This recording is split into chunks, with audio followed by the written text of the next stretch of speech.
Hey, what's up, you guys? This is AJ coming to you once again from the Thwip side. As always, I'm here with my co-host Carl, and today we're going to take a look at and give you our thoughts on the McFarlane DC Multiverse Azrael and Batman armor from Curse of the White Knight. Holy shit, what a mouthful. Real quick before we take a look at the packaging, I just wanted to let you guys know how I personally do my reviews. I know there's a lot of reviewers out there who open up the figures, play with them a little bit, get them into a lot of poses, and then go back and do the actual review. I like to do it more like a raw style, where I open it up, I move it around for a couple seconds, and then I get right into the review. I do this because, to me, the first impression of a figure out of the box is probably the defining moment if I really like the figure or not, or somewhere in between. There are instances where I grow to hate a figure, or I grow to like a figure more than I thought, but I figured to give my first raw opinion on the figure in a review would be the best way to convey what I think about it. So that's just how I do it, and I just wanted to pass it along to you guys so you know where I'm coming from when I do a review. I just think, for me personally, the first impression is a big part of the review. So if I spend a few hours with it, yes, I might grow to like it, but I like that feeling right out of the box. So I've babbled enough about that. It's going to take a minute to talk about the packaging. Here you go. You got the standard basic McFarlane DC Multiverse box that we've got since the line started. Except for now, they're starting to put the figures in a slight pose in the package. There it is, the DC Multiverse on the front. Window on the back. Nothing. Same thing we always get. Azrael Batman armor, Curse of the White Knight. Picture from the comic he's inspired by. Other people in the line. Mumbo jumbo on the bottom. So yeah, that's it. And so here we go. And here's Azbat out of the packaging. That's what I'm calling him. It's too much to say his whole name with the line. It's Azbat. And so here he is out of the packaging. Now, going back to what I was saying about opening up the figure, just moving him around a little bit, and then getting into the review to get like a raw first impression, I will say that it was almost going to be the most negative review I've given yet. He was very tight in his joints when I first opened him up, and actually trying to free this arm, the whole arm popped off, the cap assembly to the butterfly popped off, and yeah, so I wasn't too happy about that, but I got it back together, freed everything up, so let's just get into it. So that being said, go over the sculpt, which he looks awesome. I mean, the amount of detail in the sculpt. You got all the armor plating. I like the gold accents. Cool looking helmet. I mean, it's just really cool. Jagged lines. Definitely an Azrael Batman suit. I mean, there's just so much there to look at. Spikes on the arms. I love the fingers. It's kind of like a callback to Nightfall. But yeah, it's awesome. Like the gold band with the pouches, almost like a mini utility belt around his thigh. Going down to the boots, all the armored detail. I really love the spikes on the shoulder pads. I will say, just, it's not a deal breaker or make me angry or anything, but this little smudge here, this mist paint, that's the first imperfection I personally have gotten with a DC Multiverse figure, which I just wanted to point that out because I'm always raving about how clean they are. I did get a little imperfection, not a deal breaker. I like the cape, how it's got a little dynamic action to it in a way. It's just folded in different ways. Just nice folds in the back of the cape, but I like how it folds in here. Just think it's a nice little touch. But yeah, presentation wise, I think he's really cool. He comes with a McFarlane stand, of course, no big deal, nothing you haven't seen. The trading card with, again, the art from the comic with the bio in the back, which I love these things. I've been collecting them. And then he comes with his sword,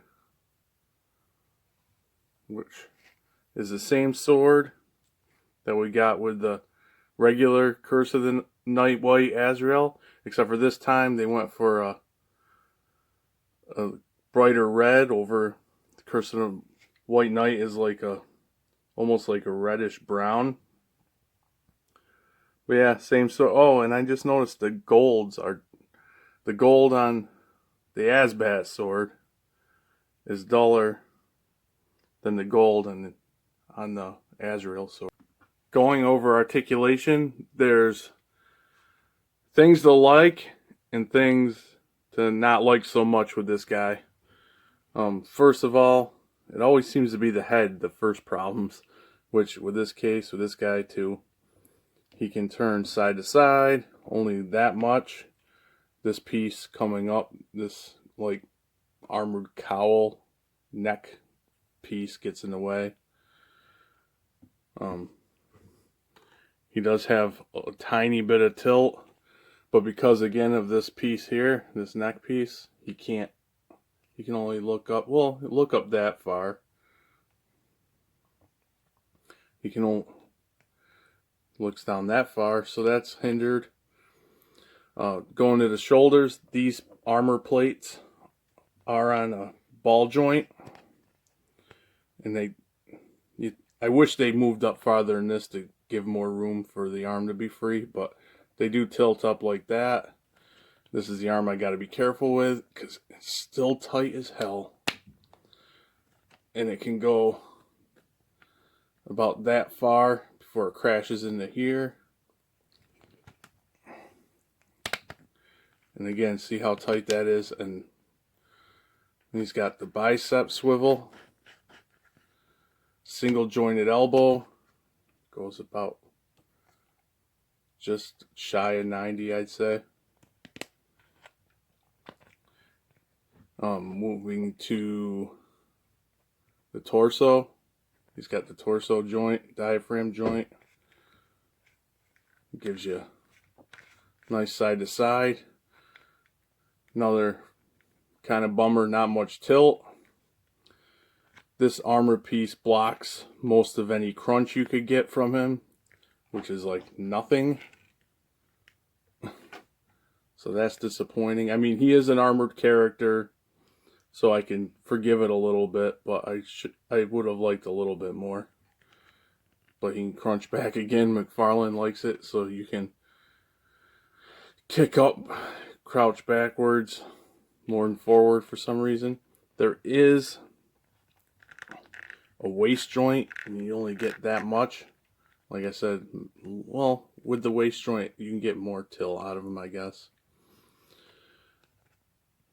Of course, you got the wrist swivel, hinge up and down. The up and down likes to crash into the armor a little bit, but you got that. And then of course you can manipulate the wrists so you can do up or down or side to side. I just do one on each. I try to, because sometimes I have trouble getting them to spin around and gets me frustrated. But anyway, going to the legs, you can kick up that far if you rotate. Ooh, kicks back pretty far with more rotation. And he does have better hip swivel than a lot of the McFarlane figures. But what I find interesting is, I'm not sure if this is on purpose, but on mine, he has that hip swivel, but it's almost like with this boot, it moves. So it's almost like he has a thigh joint. I don't know if that's on purpose or if that's a defect, because I can't get this one to do that on this leg. So I'm thinking that might be a defect, but McFarlane, if you're listening, do that. If you're worried about breaking up the sculpt on characters with high boots, do that. Give them the thigh swivel. Anyway, so going...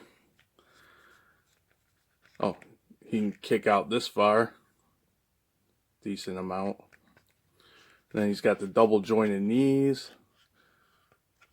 This prevents it from going any farther, but on this side it doesn't go much past that. His ankle will go kick up that far. Back even farther. Spins all around. Swivels around. And toe articulation. And here he is next to the Curse of the White Knight, Azrael. As you can see, he's a bit taller, but that makes sense because it fits, because this would be this character in armor, bat armor. So I think that's a cool scale. And good job by McFarlane to make this a little bit beefier, taller at least. But yeah, they look really cool together. So bottom line is, although it has several hiccups, I do like this figure. At first I was really bummed because the arm snapped so easily, popped off. It's not broken. I was worried that it was, and I was worried it was going to be a continuing problem, but it seems to be getting freed up a little bit. Articulation wise, it's a bittersweet thing. The hips are better than on most McFarlane figures.